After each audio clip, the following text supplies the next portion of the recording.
How's it going, everyone? Welcome back to another episode of the Figuring It Out Finance podcast. My name is Chris Rickenbaugh, and I am documenting my journey in real estate and business while also talking about travel hacking and a little bit about personal finance. So that caption is not wrong. We really did take a trip for $22, and that is our Miami travel hacking trip. And I'm going to cover all of that and how we did that for that low of a price in this episode. But before we get into that, go follow me on all the socials. I post on Instagram and TikTok daily during the week so you can stay up to date on everything that I'm doing. And if you want to listen to the podcast, go to figuringitoutfinance.com, where you can find all of the links to wherever you listen to podcasts, Apple Podcasts, Spotify, YouTube, and Podbean. So, no, that label is not correct. $22 for a whole trip to Miami for 2 nights. So the main point of this trip wasn't just to go down to Miami and party. We didn't do any of that at all. So what I really wanted to do was LeBron James was playing. I've always wanted to go see him in person, and I really wanted to go to LA and see him play in Los Angeles, but you know, that it just wasn't working out on trying to figure it out. I think it was going to cost too many points. And I'm like, all right, let's just go somewhere else and see him play, somewhere that's not cold. So that's when I saw they were playing the Heat in Miami. And I'm like, all right, let's figure it out. Let's try and book it. So that is where the power of points come in. So the hotel we stayed at was the AC Hotel Miami Brickell. So this is a pretty luxury hotel, you know, super nice.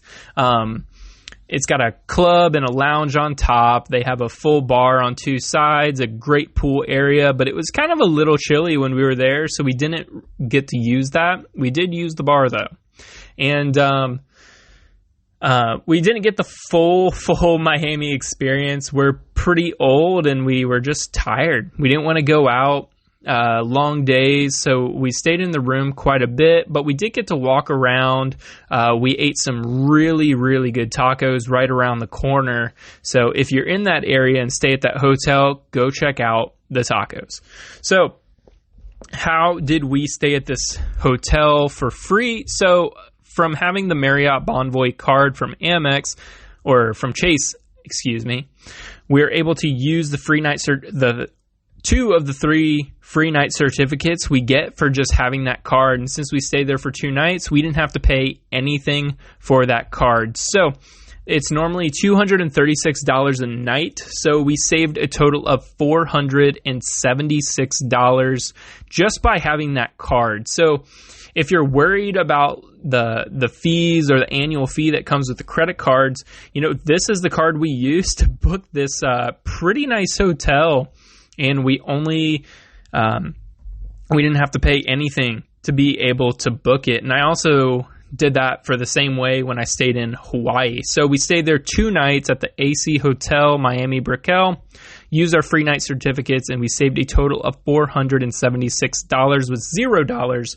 out of pocket. So I definitely recommend the hotel. There's a ton of construction going on in the areas. It's right next to the railway, so that was pretty loud, as well as the construction, but that's going to be a really, really interesting area. It's a stone's throw away from the Brickell City Center, where there's a bunch of really expensive shopping malls.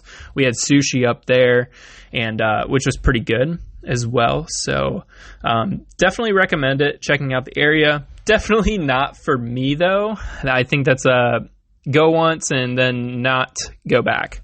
But moving on to the flights. So how did we book these? I booked it exactly the same way that I did for the Hawaii trip, and that was booking it through Qantas. So I went on the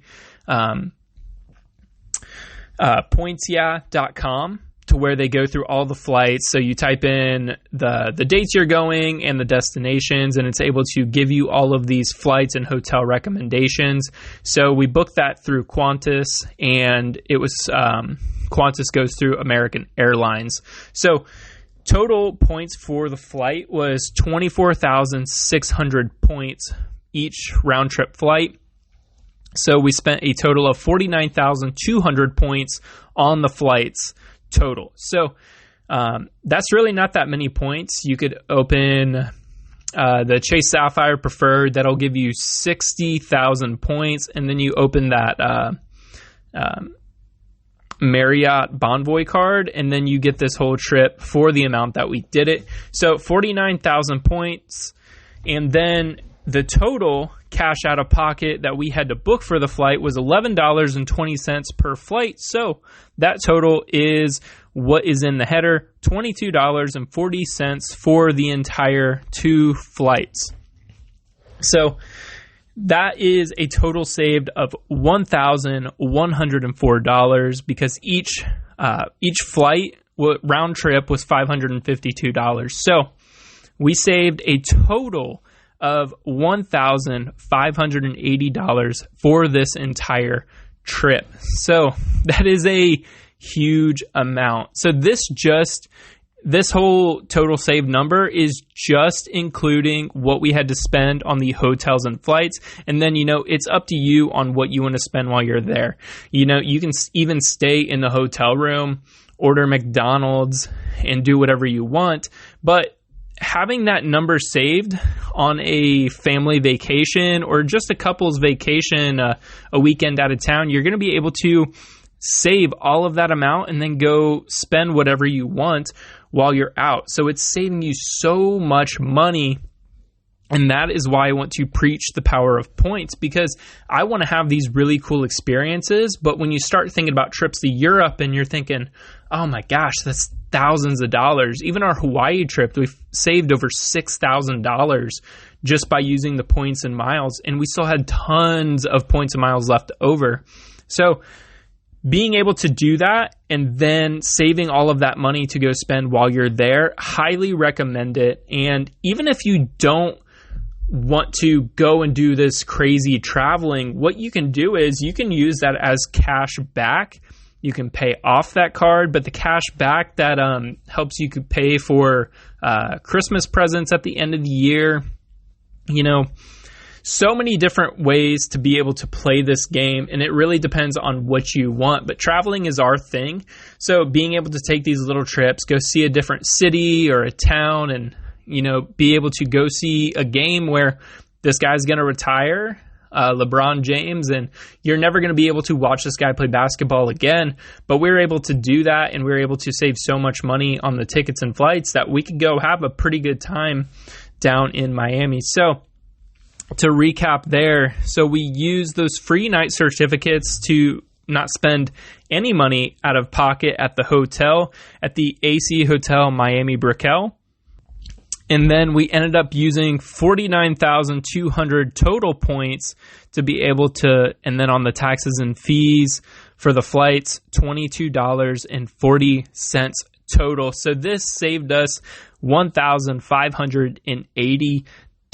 So that is our Miami travel hacking trip. That's all the nuts and the bolts and the points, how we booked it, how we found it. Pointsyeah.com is a huge, huge help when trying to book flights and hotels. So definitely recommend checking them out. But as for this podcast, we will be back again next week with an update on a couple of our flips as they're getting underway. I'm going to be able to go check them out a little bit later this week. And so stay tuned to my Instagram and TikTok, where I'm going to be posting those videos and pictures of what we got going on the flips. So I'll be back again next week. But this is Chris Rickenbaugh signing off for episode 92 of the Figuring It Out Finance podcast.